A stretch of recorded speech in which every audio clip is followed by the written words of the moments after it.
बिस्मिल्लाहिर्रहमानिर्रहीम। इय्याका नअबुदु व इय्याका नस्तईन।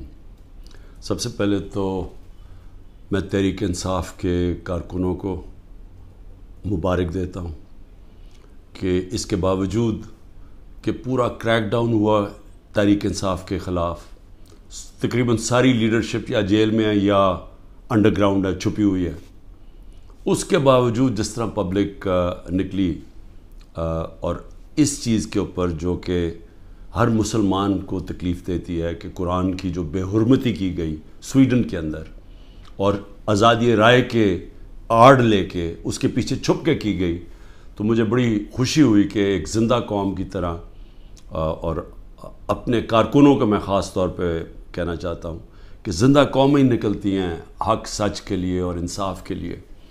और मुझे बड़ी खुशी हुई है देख के कि हमने कम से कम पाकिस्तान से एक आवाज़ उठी पुरअमन तरीके से कि ये हमें इस चीज़ ने तकलीफ़ दी है और आप आज़ादी राय की आड़ लेके लोगों को तकलीफ़ नहीं पहुंचा सकते।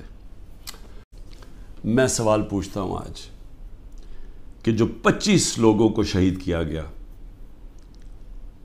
जिसमें से 16 हमारे पास एड्रेसेस हैं, बाकी 9 गायब हैं, क्योंकि हमें खौफ है कि इस तरह यहाँ इस वक्त खौफ फैलाया हुआ है, जो ये जो जुल्म का निज़ाम बना हुआ है, इसके अंदर वो पुलिस पहुँच जाती है। ये 16 का भी बड़े मुश्किल से डर डर के उनके रिश्तेदारों ने बताया, उनके नाम दिए हैं, पता दिए हैं, जो 16 लोग शहीद किए गए हैं।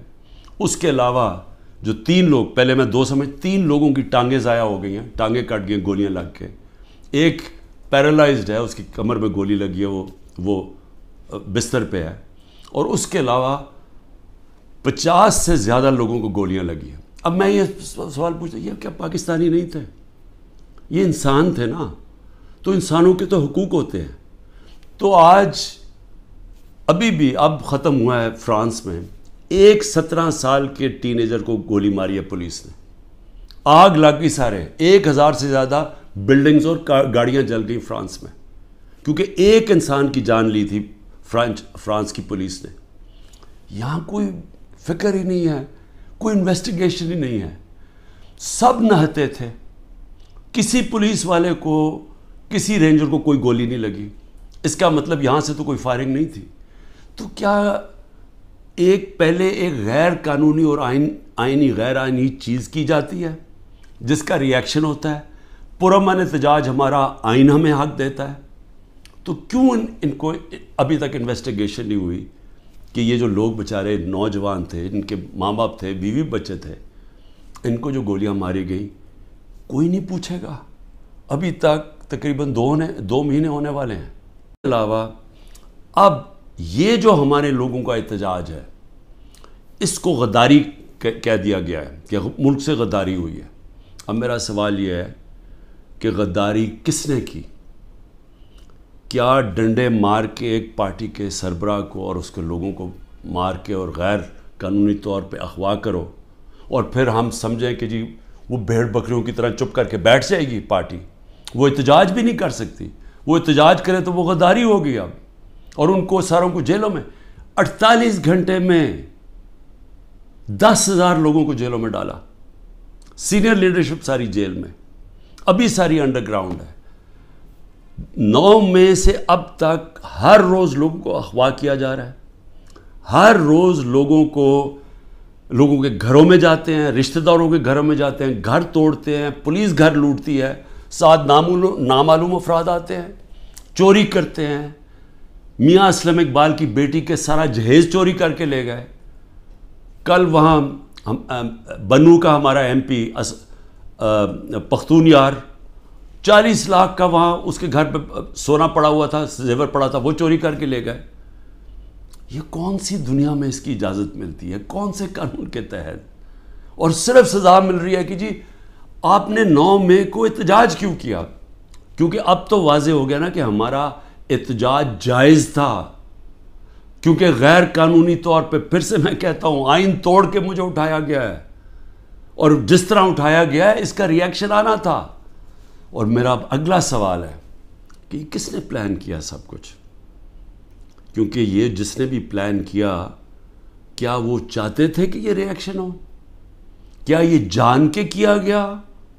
کیونکہ اور طرح کی بھی تھے. اگر پکڑنا تھا وارنٹ دکھاتے. پولیس، میں نے چلنے سے پہلے کہا کہ اب مجھے پکڑنا ہے تو وارنٹ دکھاؤ، پولیس آگے لے جائے.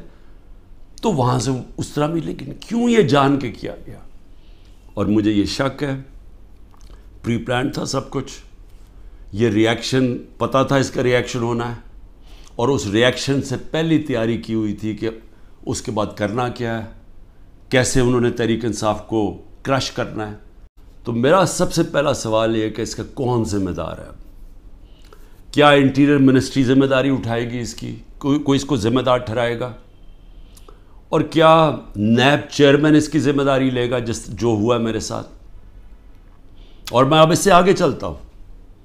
جب مجھے یہ جس طرح اٹھایا گیا اور اب ثابت ہو گیا کہ یہ اس ملک کے آئین اور قانون کے خلاف تھا، تو کیا ہماری پارٹی کو یہ حق نہیں تھا پرامن احتجاج کرنے کا؟ اب تو اگر ثابت ہو گیا نا کہ یہ قانون توڑ کے مجھے وہاں سے اغوا کیا گیا اور جس طرح مجھے ذلیل کیا گیا، تو کیا ایک ملک کی سب سے بڑی پارٹی کے سربراہ کو جب اس طرح اسے کیا جائے تو کیا اس کی پارٹی کو حق نہیں تھا پرامن احتجاج کرنے کا؟ اور یہ میں پھر واضح کر دوں، آئین ہمیں کہیں جگہ پہ روکتا نہیں ہے پرامن احتجاج سے. کہ جی کنٹونمنٹ میں احتجاج ہو یا جہاں بھی ہو، ہم کہیں بھی احتجاج کر سکتے ہیں. یہ ہمیں آئین ہمیں حق دیتا ہے. ہمیں توڑ پھوڑ کا حق نہیں دیتا، ہمیں جلانے کا حق نہیں دیتا. اور وہ سارے ہم سب اس کی مذمت کرتے ہیں. میں نے سپریم کورٹ میں جب مجھے بتایا چیف جسٹس صاحب نے، میں نے اس کی مذمت کی، اور انہوں نے وہ لکھا اپنے آرڈر کے اندر. سپریم کورٹ کا تفصیلی فیصلہ آیا کل 9 مئی کو. جس طرح مجھے وہاں سے اغوا کیا اسلام آباد ہائی کورٹ کے اندر، جب میں رجسٹری میں بیٹھا ہوا تھا، تو جس طرح مجھے اغوا کیا گیا کمانڈو ایکشن میں، سپریم کورٹ کا تفصیلی فیصلہ آیا، اور اس میں 2 چیزیں واضح ہو گئی کہ ایک کہ یہ غیر قانونی تھا اور غیر آئینی تھا. جو طریقہ انہوں نے جس طرح مجھے وہاں سے اغوا کیا ہے وہ غیر قانونی بھی تھا اور ہمارے آئین کے خلاف بھی تھا. اور یہ بھی اس میں آیا سپریم کورٹ کے فیصلے میں کہ جب میں چیف جسٹس صاحب کے سامنے پیش ہوا تو پہلی دفعہ مجھے پتہ چلا کہ کیا ہوا ملک کے اندر. توڑ پھوڑ ہوئی، آگ لگی، کتنے بڑے احتجاج ہوئے. مجھے تو کوئی اندازہ ہی نہیں تھا، کیونکہ مجھے تو انہوں نے نظر بند کیا ہوا تھا. تو یہ بھی چیز واضح ہو گئی، کیونکہ میرے اوپر کیسز پہ کیسز کیے جا رہے ہیں. پتہ نہیں کتنے 30-40 کیس کر چکے ہیں اب تک، کہ یہ میری ایما پہ سب کچھ ہوا ہے. یہ جو توڑ پھوڑ ہوئی ہے، یہ جو جلایا گیا اور جو احتجاج ہوئے. تو میں آج یہ سب سے پہلے کہنا چاہتا ہوں کہ اب اگر جو ملک کی سب سے بڑی عدالت کا فیصلہ آ گیا ہے کہ یہ غیر آئینی اور غیر قانونی طور پہ مجھے وہاں سے جس طریقے سے مجھے وہاں سے پکڑ کے لے کے گئے ہیں، جس طریقے سے انہوں نے شیشے توڑے رجسٹری آفس کے، وہاں کے سٹاف کو ڈنڈے مارے، ان کی کمپیوٹر اور اکوپمنٹ کو توڑا، میرے لوگوں کو جو گارڈز تھے ان کو مارا، وکیلوں کو مارا، مجھے سر پہ ڈنڈا لگا. اور پھر جس طرح ایک دہشت گرد اور مجرم کی طرح وہ جو کہ ملک کی سب سے بڑی پارٹی کا سربراہ ہے، ساری دنیا نے وہ پھر دیکھا جس طرح مجھے انہوں نے وہاں سے پکڑ کے لے کے گئے. اور پھر دنیا میں خبر کیا گئی کہ جی کرپشن کے اوپر عمران خان کو پکڑا.